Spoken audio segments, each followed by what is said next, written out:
Assalamualaikum warahmatullah. Assalamualaikum warahmatullah. Kalau suami menyuruh menandatangani surat, isinya kita tak lagi suami istri, tapi dibuat surat itu yang tahu hanya mereka berdua saja.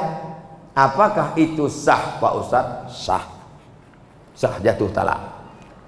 Talak apa namanya? Talak pakai tulisan. Tapi katanya mesti pakai saksi, Pak Ustadz. Enggak, menjatuhkan talak tak mesti pakai saksi. Ini termasuk talak yang jatuh pakai tulisan. Kita tidak lagi suami istri, termasuk talak sorry, jatuh talak satu.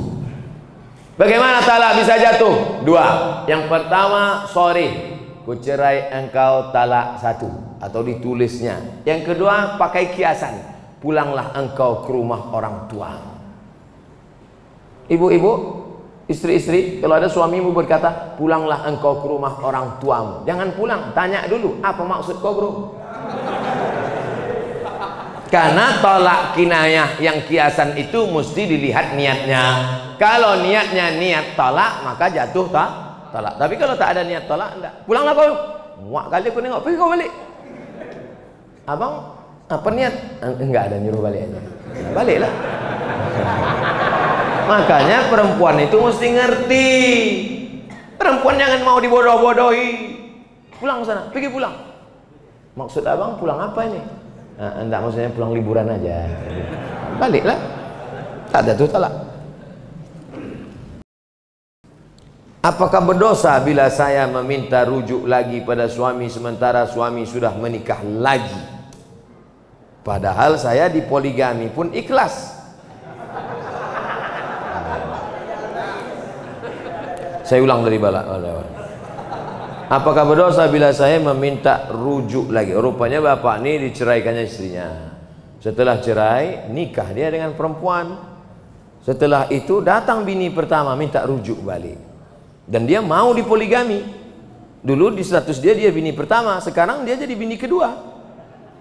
Saya dipoligami pun ikhlas. Tak ada masalah kalau gitu. Di mana letak masalahnya? Istri dia tak mau. Oh, macam sinetron kurasa.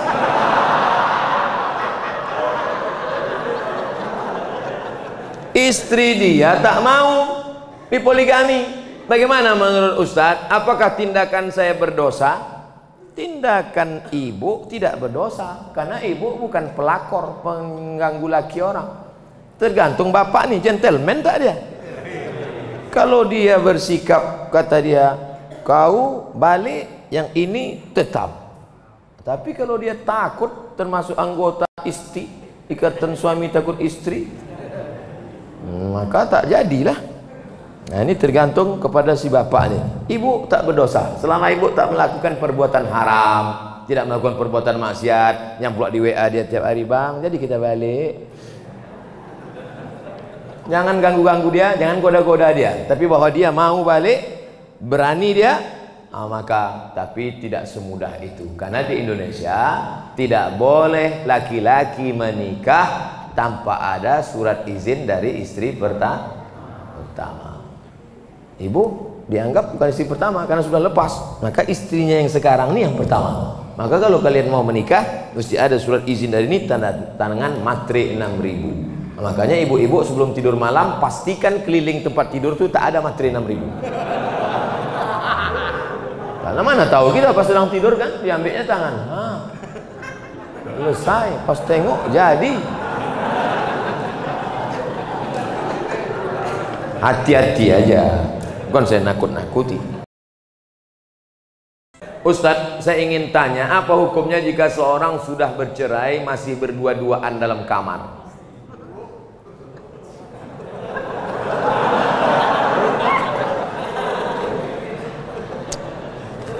Laki-laki menjatuhkan tolak kepada perempuan, aku cerai engkau talak satu. maka dia masih satu rumah selama iddah 3 bulan. Tapi tidak sekamar, hanya pindah kamar. Ku talak engkau talak 1. Kau pergi kamar sana, aku kamar sini. Pas malam tuh hujan. Tinggal ketuk aja. I beg to you my dear. Tapi ingat, sudah terhitung talak 1. Yang tak boleh balik itu talak 3. Talak 3 bisa jatuh dalam satu majelis dengan cara 2. Pertama, ku talak engkau, ku talak engkau, ku talak engkau. Jatuh 3. Macam iklan. Atau saking marahnya, ku talak kau 100. Jatuh 3. Makanya laki-laki sebelum kalian nikah, kursus dulu fikih. Jangan cukup nasihat Pak Kua 30 menit sambil tanda tangan ngasih pas foto. Tak cukup, tak ngerti masalah fikih.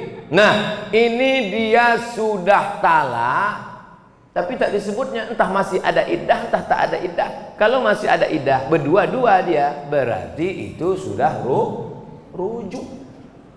Kalau berdua-dua kalian di kamar tuh, itulah rujuk itu. Rujuk kalian? Anda cuma berdua-dua aja. Rujuklah tuh. Kalau sudah habis iddah 3 bulan, dijatuhkannya talak 1 Agustus, September, Oktober, 1 November, berdua-dua dia dalam, tak bisa lagi, tak bisa rujuk. Rujuknya mesti akad macam nikah dulu. Rukunnya 5, mempelai laki-laki, wali, saksi 2 orang, ada mahar, ada ijab dan qabul. Kata si wali, ku nikahkan engkau dengan anakku dengan mahar sebentuk cincin emas tunai. Sah. Itu namanya pengantin baru stok lama. Apa hukumnya kami menengok mereka berdua? Kenapa kalian tengok?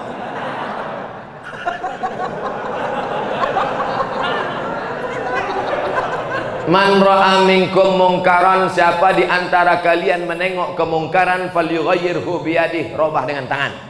Kenapa kalian? Ini kalian udah rujuk apa tidak? Pakai tangan. Macam-macam tempeleng mati kau nanti. Fa illam yastati, kalau tak sanggup dengan tangan, fa bilisani, dengan lidah. Kalian kenapa berdua-dua nih? Ada iddah atau rujuk atau cemana kalian nih? Kami dah rujuk, Pak. Kenapa tak ngasih tahu? Segan kami, Pak. Tak sanggup dengan lidah, fabi qalbi. Rupanya dia preman, bertatu, anting-antingnya aja sebesar lubang hidung. Tak berani dengan tangan, tak berani dengan lidah. Diam aja lah, macam orang pauk. Ustaz, mudahan Ustaz dalam keadaan sehat. Amin. Ini Ustaz, Anda mau nanya, saya menyukai seorang laki-laki, berarti perempuan. Tapi saya nggak tahu apa dia suka sama saya apa tidak. Saya bingung Pak Ustaz. Buka www.somatmorocco.blogspot. Kalau mau dapat langsung tulisannya, caranya mudah. www.google.com. Setelah terbuka Google, tulis di situ SOMADMOROCCO. Setelah itu buatlah di ujungnya menawarkan. Nah, itu keywordnya, menawarkan. Nanti dapat tulisan saya, judulnya, dapat tulisannya. Bolehkah seorang perempuan menawarkan diri? Nah, ini dia tulisannya. Bolehkah wanita melamar pria? Melamar tulis, menawarkan boleh, melamar. Ini tulisan sudah diupload 29 November 2011. Tulisan ini sudah saya masukkan 6 tahun yang lalu. Karena ada seorang jamaah bertanya, Pak Ustadz, itu orang baik betul, naksir saya sama dia, boleh saya nyatakan saya cinta kepadanya? Boleh bersyarat, kalau laki-laki itu amanah. Tapi tak langsung, dengan keluarganya, dengan temannya. Aku ingin nikah dengan anak ibu yang ganteng itu, mau tak dia sama saya? Tapi orang itu amanah. Tapi kalau mulut dia ember, jangan, nanti malu. Begitu selesai langsung di-update-nya. Si Anu suka padaku, kasihan deh lu. Oh, tak bengkak muka kita kan. boleh menawarkan diri kepada laki-laki yang amanah. Dalilnya mana? Yang pertama, Syuaib menawarkan diri anaknya kepada Musa. Kedua, Khadijah menawarkan dirinya kepada Muhammad sallallahu alaihi wasallam. Speak up, ngomonglah. Jangan tahan di hati, nanti menggumpal jadi kristal. Bagaimana sistem keuangan dalam keluarga menurut Islam? Apakah memberi semua gajinya kepada istri atau berapa perlunya saja? Ya Rasulullah, ya Nabi sedang duduk di bukit Sofa, datang perempuan. Inna Aba Sufyan rajulun syahih. Sesungguhnya suamiku Abu Sufyan orangnya pelit, kedekut, kaya tapi pelit. Boleh tak ku ambil duitnya untuk makan anakku ya Rasulullah? Kata Nabi, ambil bil ma'ruf, secukupnya. Itu jatah perempuan. Makan, pakai, tempat tinggal, pendidikan, perhatian. Kira-kira Pekanbaru ini berapa layaknya jatah perempuan? Standar, tak terlalu tinggi, tak terlalu rendah. Jangan standarnya artis, jangan pula standar orang gelandangan. Yang sedang lah. UMR itu upah minimum regional pekerja. Ini standar untuk perempuan berapa? Bapak beri segitu untuk. Itu namanya nafkah. Bahwa setelah itu ada bonus, nah itu terserah. Adapun semua diserahkannya ke istri, iya kalau istrinya solehah. Kalau tidak, itu suami cepat mati. Masuk dia dalam kelompok ikatan suami takut bini. Apakah bersentuhan dengan suami batal setelah wudhu? Mazhab Syafi'i batal. Oh, suami istri kan mahram. Mahramnya mahram karena nikah, bukan mahram karena syahwat. Kenapa dengan ibu dengan adik enggak batal? Kamu bersahwat dengan ibu kamu. Saya enggak bersahwat nengok istri saya, Pak Ustaz. Nengok istri orang baru saya bersahwat. Bedakan mahram karena musyaharah, karena nikah, dengan mahram karena nasab. Dengan adik perempuan, dengan kakak perempuan, dengan ibu, dengan bibi, adik ibu, kakak ibu. Itu mahramnya mahram muabbad sampai mati. Dengan istri ini kan karena nikah. Oleh sebab itu mazhab Syafi'i batal. Kenapa kawan saya yang dari Muhammadiyah mau berangkat kerja, dia salaman sama istrinya? Dalam hal ini Muhammadiyah pakai majelis tarjih. Majelis tarjih Muhammadiyah mentarjihkan mazhab Maliki. Kalau bersahwat batal, nggak bersahwat nggak batal. Dan cara wuduknya Muhammadiyah pakai cara Maliki, yang airnya bukan seperti cara Syafi'i. Cara Syafi'i yang dipakai NU, Perti, Al-Wasliyah, ambil air. Habis itu ambil air lagi untuk telinga. Nah itu kalau Maliki enggak, itu yang dipakai Muhammadiyah. Semua rambutnya basah satu kali nyambung ke telinga. Basah.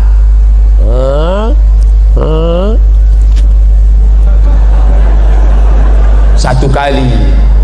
Cara wuduknya cara wuduk Maliki, batalnya juga cara batal Maliki. Itu yang dipakai Muhammadiyah. Saya tetap pakai mazhab Syafi'i, tapi saya enggak menyalahkan kawan saya yang pakai mazhab Maliki.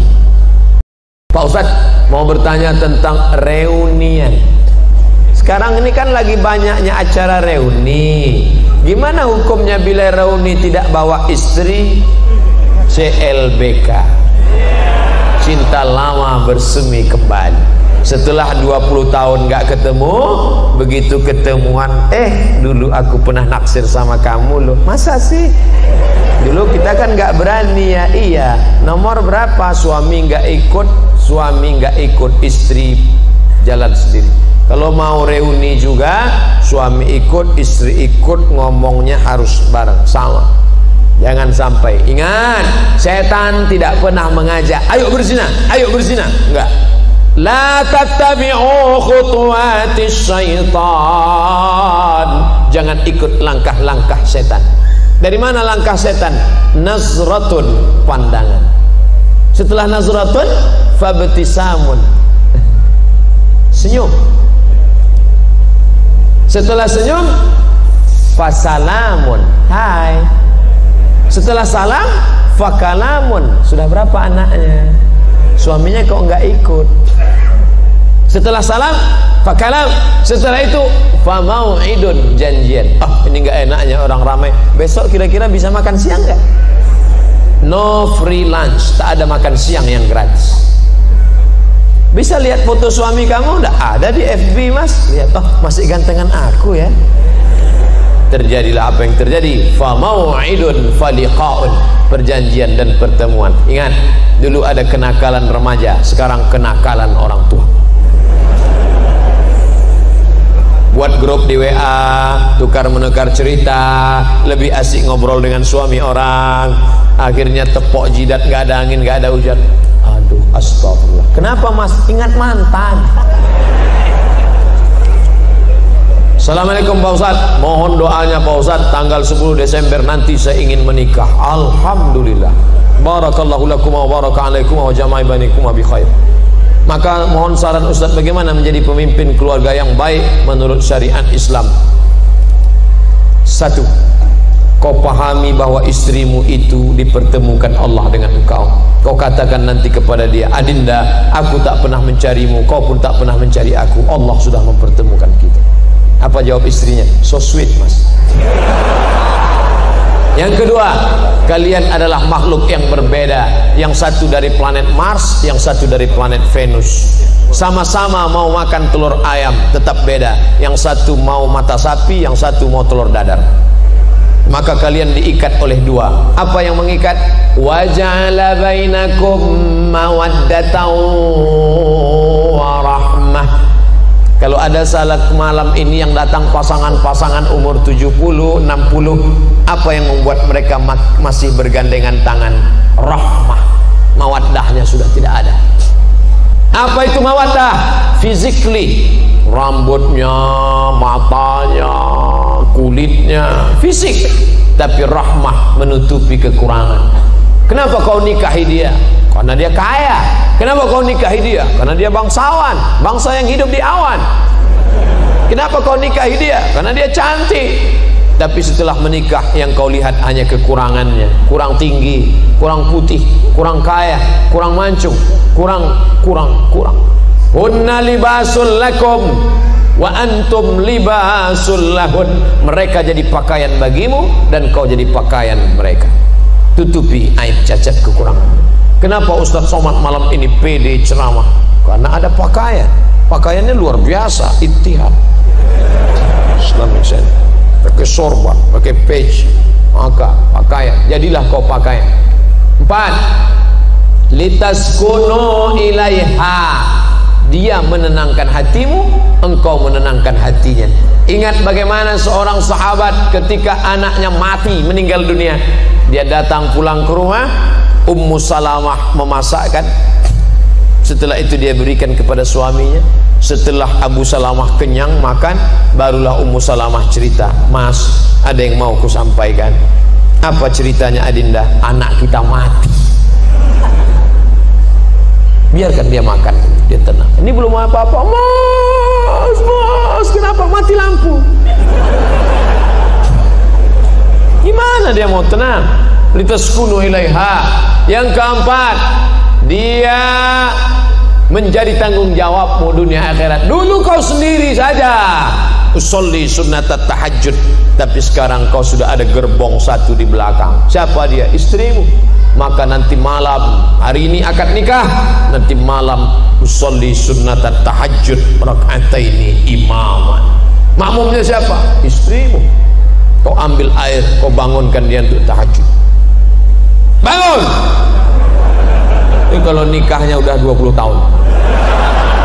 Tapi bagi yang baru nikah kemarin, oh, wake up my honey, wake up my darling. Wah, dia bentang gelar sajadah di depan. Apa judul kita malam ini? Di bawah mihrab cinta. Allahu Akbar. Sampai salam nggak bunyi. Loh, Kanda, kenapa engkau tidak bersuara? Ada apa gerangan? Adinda, bersyukurlah pada Allah, kebetulan kau dapat imam silent. Ya Allah, aku bersyukur kau sudah kirim seorang imam bagiku. Masalah dia bunyi nggak masalah. Ntar lama-lama bunyi juga. Yang kelima, dia menenangkan hatimu. Yang kelima, hasil dari pernikahan kalian yang berwudu, yang soleh, lahirlah anak-anak waladun salihun, yang mendoakan sampai mati. Jadilah kau pemimpin rumah tangga. Nanti setelah menikah, ajak istrimu pengajian. Betapa indahnya kalau istri hobi ngaji, suami ngaji. Tapi kalau suami mau hobi ngaji, istri mau karaoke. Oh, Pak Ustadz, saya mau bertanya bagaimana cara mengatasi mereka yang matre. Nah, kan nih, baru aja disebutlah muncul. Dek, ayo ngaji yuk. Enggak mau. Aku mau lu punya suami macam kamu, Mas. Pakai koko, pakai sarung, jadul. Ini matre. Gimana mengatasi istri yang matre, sering-sering bawa ziarah kubur? Kalau perlu 3 kali sehari, pagi ziarah, siang ziarah, malam ziarah. Ingat mati, ingat mati. Nada dering panggil dia itu jangan sholatullah, salamullah, jangan lagi, jangan lagu sholawat lagi apa? Gaya mati, mati, supaya dia ingat mati aja.